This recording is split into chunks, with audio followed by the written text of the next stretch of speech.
Hello, welcome to my channel. ఈరోజు ఈ వీడియోలో మనం ఇరాన్, ఇజ్రాయెల్, అమెరికా మధ్య జరుగుతున్న ఈ యుద్ధం ఎప్పుడు ముగుస్తుంది, అసలు ముగిసే దిశగా వెళ్తుందా, ఇక్కడ ఎవరు ఎక్కువగా నష్టపోతున్నారు అనే దాని గురించి మనం కొద్దిగా వీడియోలో తెలుసుకుందాం. ఈ యుద్ధం మొదలై దాదాపు 3 వారాలు కావస్తుంది. యుద్ధం ప్రారంభమైన టైంలోనే అమెరికా అధ్యక్షుడు 2-3 వారాల్లో ముగించేస్తాము, దీంట్లో పెద్ద పెద్ద తలకాయలందరినీ లేపేశాం కాబట్టి ఈ యుద్ధం ఆల్మోస్ట్ ముగింపు దశకు వచ్చిందని వ్యాఖ్యానాలు చేయడం కూడా మనం చూసాం. అసలు ఈ యుద్ధం నిజంగా ముగిసిపోతుందా అనే దాని గురించి ఈ వీడియో కొద్దిగా విశ్లేషణ చేసుకుందాం. ముందుగా ఈ ఛానల్ సబ్స్క్రైబ్ చేసుకోకపోతే ప్లీజ్ ఈ ఛానల్ సబ్స్క్రైబ్ చేసుకోండి.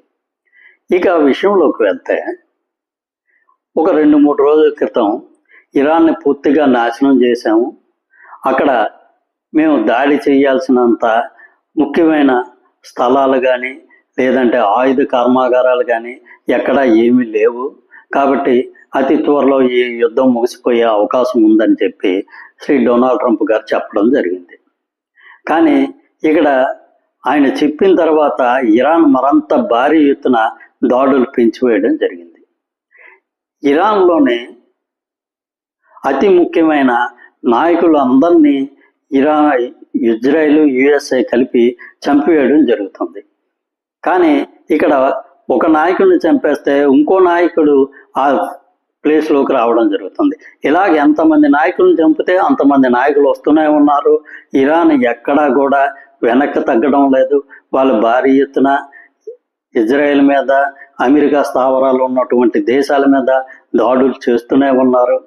ఈ హోర్ముజ్ జలసంధిని మూసివేసి చాలా వరకు ప్రపంచ దేశాలకి ఈ చమురు వెళ్ళే అవకాశాన్ని కూడా చాలా వరకు తగ్గించి వేయడం జరిగింది. ఇక్కడ ఈ యుద్ధం వల్ల ఎక్కువగా నష్టపోతుంది ప్రపంచ దేశాలు. ఈ రోజు ప్రపంచంలో చాలా దేశాలకి ఈ చమురు అనేది ఈ ఇరాను, ఈ చుట్టుపక్కల ఉన్న గల్ఫ్ కంట్రీస్ నుంచే రావాల్సి ఉంది. ఇక్కడ ఈ హోర్ముజ్ జలసంధిని మూసివేయడంతో చాలా వరకు మిగతా దేశాలకి ఈ చమురు అందుబాటులో లేకుండా పోయింది.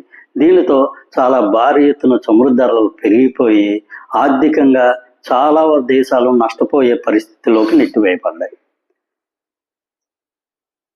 ఈరోజు అమెరికా చేసిన యుద్ధం వల్ల వాళ్ళకి, ఇరాన్కి ఎలాగా నష్టం జరుగుతుంది, కానీ మిగతా ప్రపంచ దేశాలు కూడా చాలా వరకు నష్టపోతున్నాయి. ఇక్కడ లాభపడుతున్న ఏకైక దేశం ఏదంటే రష్యా.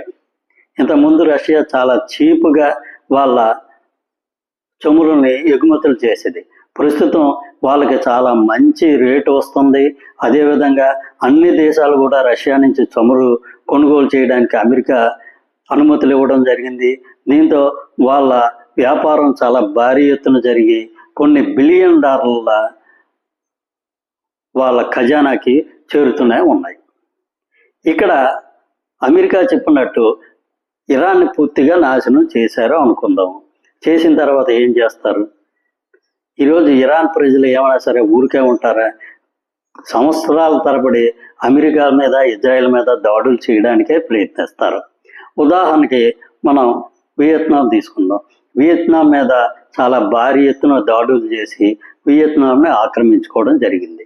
కానీ వియత్నాంలో ఉన్న ప్రజలు అమెరికా అధికారాలని ఏమాత్రం కూడా అంగీకరించకుండా చాలా గెరిల్లా టైపు దాడులు అమెరికా సైన్యాల మీద చేస్తూనే ఉన్నారు.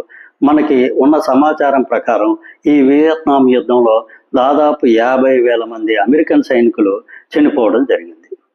చివరికి ఒక 20 సంవత్సరాల పాటు ఇలా చూసి చివరికి వియత్నాం ప్రజలకే ఆ దేశాన్ని వదిలిపెట్టి మళ్ళీ అమెరికా వాళ్ళు తిరిగి వెళ్ళిపోవడం జరిగింది.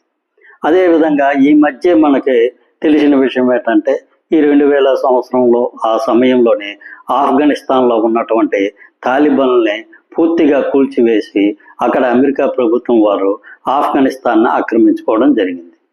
కానీ ఆక్రమించుకున్న తర్వాత ఏమైంది? తాలిబాన్లు చాలా వరకు గెరిల్లా యుద్ధాలు చేసి అమెరికా సైనికుల్ని చంపివేయడం జరిగింది. ఇలాగా దాదాపు ఒక 20 సంవత్సరాలు గడిచిపోయిన తర్వాత చివరికి మళ్ళీ ఆ దేశాన్ని తాలిబాన్లకే అప్పగించేసి అమెరికా తిరిగి వెళ్ళిపోవడం జరిగింది. ఇక్కడ ఇరాన్లో కూడా అదే పరిస్థితి వస్తుంది. ఇక్కడ ఈ ఆధునిక సమాజంలో ఒక దేశాన్ని ఇంకో దేశం ఆక్రమించుకోవడం అనేది చాలా వరకు దురదృష్టకరమైన విషయం. అది జరిగే అవకాశం కూడా చాలా తక్కువగానే ఉంది. ఈరోజు అమెరికా పూర్తిగా ఇరాన్ కంట్రోల్లోకి తీసుకున్నా సరే ఆ దేశాన్ని అమెరికా ఏ విధంగా పరిపాలించలేదు. ఎందుకంటే ఖచ్చితంగా ఇరాన్ ప్రజలు అందరూ ఒక్కటైపోయి అమెరికాకి వ్యతిరేకంగా తిరుగుబాట్లు చేసే అవకాశమే ఉంది. ప్రస్తుతం ఈ విషయంగా అమెరికాలో కూడా చాలా వరకు డొనాల్డ్ ట్రంప్ గారి పట్ల వ్యతిరేక భావం రోజు రోజుకి పెరిగిపోతూనే ఉంది. ఈరోజు అమెరికా చాలా తీవ్రంగా నష్టపోవడం జరుగుతుంది. ఇరాన్ అంటే ఆల్రెడీ తెగించి ఉంది కాబట్టి ఇంకా వాళ్ళు జరిగిన నష్టాన్ని గురించి మనం ఇక్కడ చెప్పుకోవాల్సిన అవసరం లేదు. కానీ ఇక్కడ ఇజ్రాయెల్, అమెరికా ఖచ్చితంగా భారీ ఎత్తున నష్టపోతూనే ఉన్నాయి. ఇక్కడ అమెరికా మొట్టమొదట ఆశించింది ఏమిటంటే ఈ నాయకత్వ మార్పు జరగాలని చెప్పి, కానీ ఆ నాయకత్వ మార్పు ఏమీ అక్కడ జరగలేదు. ఇక రెండో విషయం, ఇక్కడ ప్రధాన నాయకులను అందరినీ చంపివేస్తే ఇక్కడ నాయకత్వ లోపం వస్తుంది. కాబట్టి ఇరాన్ ప్రజలే తిరుగుబాటు చేసి అక్కడ ప్రభుత్వాన్ని కూల్చివేస్తారు అని ఆశించడం జరిగింది. అది కూడా జరగలేదు. ఈరోజు అమెరికా దాడి చేయడం వల్ల ఇంతకు ముందు ఇస్లామిక్ పార్టీ మీద ఏమైనా సరే వ్యతిరేక భావం ఉన్నా సరే ప్రస్తుతం ఇరాన్ ప్రజలందరూ ఏకతాటిపైకి వచ్చి ఈరోజు ఇస్లామిక్ పార్టీకి వాళ్ళ మద్దతును తెలియజేస్తున్నారు. ఈ మధ్యనే మనం చూసాము, కొంతమంది నాయకులు ఫనరల్ అంటే ఈ అంతిమ యాత్రలోని చాలా భారీ ఎత్తున ప్రజలు పాలు పంచుకొని వాళ్ళ సంఘీభావం కూడా తెలియజేస్తున్నారు. ఈరోజు అమెరికా దాడి చేయడం వల్ల ఇరాన్ ప్రజల్లో ఏ విధమైన విభజన రాలేదు. విభజన రాలేదు సరికదా, ఇరాన్ ప్రజలందరూ ఒకే తాటిపైకి వచ్చి వాళ్ళంతా ప్రభుత్వానికి మద్దతు ఇవ్వడం జరుగుతుంది. ఇక్కడ కూడా అమెరికా నష్టపోయినట్టే, ఈ విధంగా కూడా అమెరికా ఓడిపోయినట్టే. ఇక్కడ నైతిక విజయం అనేది ఇరాన్కే దక్కుతుంది తప్ప అమెరికాకి ఈరోజు వాళ్ళు యుద్ధాన్ని ఆపేసినా సరే వాళ్ళకి ఏ విధమైన లాభం వచ్చే అవకాశం లేదు. ఈరోజు అమెరికా పరిస్థితి ఎలాగుందంటే ఏదో ఒక కారణం చెప్పి ఈ యుద్ధాన్ని విరమించుకొని మనం వదిలేసి వెళ్ళిపోదాం అనే దిశగా ఆలోచనలు చేస్తున్నట్టుగా ప్రస్తుతం మనకు సమాచారాలు వస్తున్నాయి. ఇక్కడ ప్రపంచ దేశాల నుంచి కూడా రోజు రోజుకి ఒత్తిళ్లు అమెరికా మీద పెరుగుతూనే ఉన్నాయి. ఈరోజు అమెరికా అధ్యక్షుడైనటువంటి శ్రీ డొనాల్డ్ ట్రంప్ గారు హర్ముజ్ జలసంధిని మన అధీనంలోకి చేసుకుందాము, మీరంతా కలిసి రండి అని ప్రపంచ దేశాలను ఆయన కోరడం జరిగింది. కానీ అమెరికాకితో ఎంతో సన్నిహితంగా ఉన్న యూరోప్ దేశాలు కూడా దీనికి అంగీకారం తెలపలేదు. అంటే ఇక్కడ డొనాల్డ్ ట్రంప్ ఇరాన్ మీద చేసే దాడిని మిగతా దేశాలు ఏవి కూడా హర్షించడం లేదు.